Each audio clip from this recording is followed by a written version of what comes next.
where we break down the stories behind the headlines.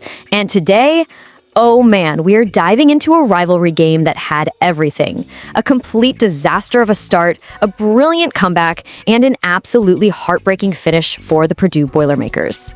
So, Purdue starts the season 17-1, right?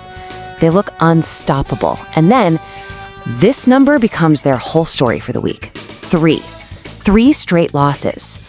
A team that looked invincible was suddenly and very quickly on the ropes. So you're on a losing streak, and where's your next game? Oh, just at your biggest rival's place in Bloomington. Yeah, that's not exactly what the doctor ordered. The hostile crowd at Assembly Hall was ready and waiting. Let's get into how this whole thing went down. Okay, so right from the jump, it was clear Purdue wasn't just up against Indiana. Nope, they were playing against the entire building. This absolute tidal wave of energy in Assembly Hall. They looked totally flat, and boy did the Hoosiers make them pay. So the first half, what was the story? It was a 3-point barrage, an absolute clinic from outside. And you gotta ask why? Well, Purdue's defense on the perimeter, they looked like they were running in mud, always a step late, never quite getting a hand up. You give good shooters clean looks, and this is what happens. 8 threes for Indiana. Tucker Devries, he hit 3 all by himself. It was just brutal to watch. And look, this right here, this tells you everything you need to know. It wasn't just that they couldn't defend the 3. They were getting absolutely beat on the hustle plays. They couldn't grab a defensive rebound to save their lives, and then on offense, they're just giving the ball away. You cannot give your rival that many extra chances on their home floor. It's a recipe for disaster. And what do you get when you put all that together? You get this: a disjointed, outmatched team. And honestly, that's putting it mildly. That's exactly what they looked like for the first 20 minutes.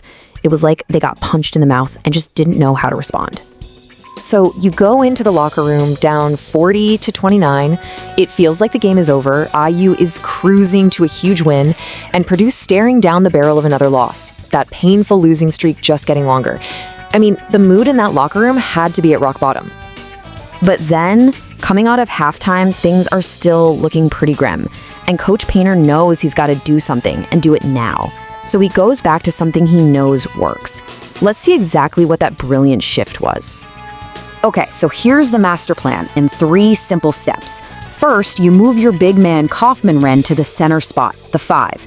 Then you bring in a sniper, Jack Benter, to play the 4. And what that does, and this is key, is it stretches the floor. Basically, his defender, another big guy, has to follow him all the way out to the 3-point line. That pulls a shot blocker away from the hoop. And with all that new space, step 3, you just spam the pick and roll with your point guard Smith and Kaufman-Renn. It's a beautiful way to create mismatches. And for a hot minute, man, it was working to perfection. And just like that, Purdue clawed their way all the way back into this thing. The lead starts shrinking, the home crowd is getting nervous, and the final 3 minutes, it was just pure chaos. Every single possession felt like the entire game was riding on it. The place was electric. And just look at this sequence. 3 minutes to go, Benter hits a massive 3. Then Kaufman-Renn gets to the line, cuts the lead to 5, 65-60. Then IU chokes at the free throw line. They miss. They leave the door wide open. And Kaufman-Renn makes it a 4-point game, 65-61. You can just feel it, right? The comeback feels like it's actually going to happen. So then Purdue gets a stop, a huge stop on defense. They have the ball with a chance to make it a 1-possession game. This is it. This is the moment where heroes are made. The tension is just, you could cut it with a knife. And there it is. A huge mistake by Indiana. CJ Cox with the strip. Braden Smith gets the layup. It's 65-63, a 2-point game. The comeback is right there. You can almost taste it. It's happening. And then, just as fast as the hope appeared, it's gone.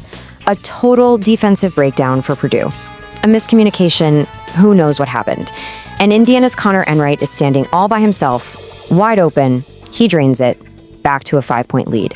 It was just an absolute dagger to the heart. And after that, it's just desperation mode. Smith tries to force a pass inside, it's a turnover.